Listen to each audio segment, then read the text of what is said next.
Thank you very much for joining us. My name is Tom Boya. I am Chuma Odem. Our sign language expert tonight is Caroline Njoroge. Talk to us on all our social media platforms at KBC Channel 1, at KBC Digital. Now, the very latest from Tanzania. President William Ruto has called for an end to suspicions and mistrust between Kenya and Tanzania, saying that the two nations must embrace decisive integration to unlock the economic and also social opportunities that exist between the two countries. Ruto, who addressed Tanzanian lawmakers on Tuesday, decried the slumping records on intra-trade between East African nations that he says continue to sabotage the economic prosperity of the region. Well, JJ Kuria has been pitching camp in Tanzania and now brings us the latest from there.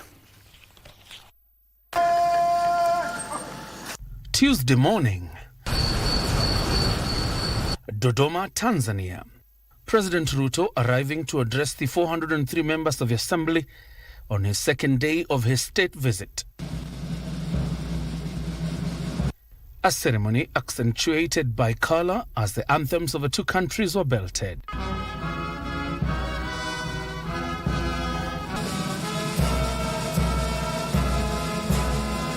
A guard of honor by the Tanzania Defense Forces. And the head of state got to his official business. In his address to the Tanzanian lawmakers, Ruto called for an end to suspicions and mistrust between Kenya and Tanzania and the East African region. Waheshimiwa wabunge, kuna msemo unaosema unaweza kuchagua rafiki, jirani unapatiwa na Mungu.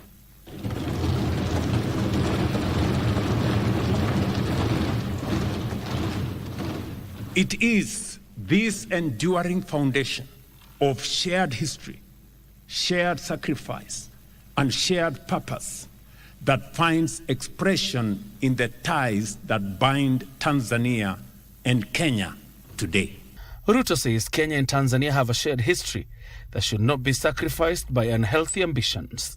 The time has come for our generation to move beyond incremental progress towards decisive integration.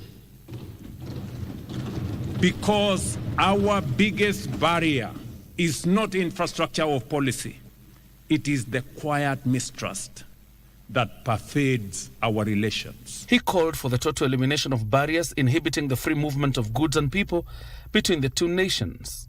That boundary is not merely a line on the map. It binds our destinies as a vibrant corridor of trade, culture, and human connection, where goods, ideas, and people flow, reminding us that our progress and our setbacks are intertwined. While highlighting key cross-border investments worth billions of dollars, the president called on respective parliaments to support integration through policies and legislation. But perhaps the most powerful illustration of our unity is found in nature itself. Each year, during the Great Wildebeest Migration, millions of animals move freely between the Serengeti and Masai Mara, guided not by borders, but by survival. They do not stop at borders. They simply cross and return. What nature has made seamless, policy must not make it difficult. Once more, the head of state was adamant that Kenya and indeed the region were keen on seeing through the oil refinery project proposed to be set up in Tanga. Nafasi tulio nayo is not to continue exporting raw materials from our continent and importing finished goods from elsewhere.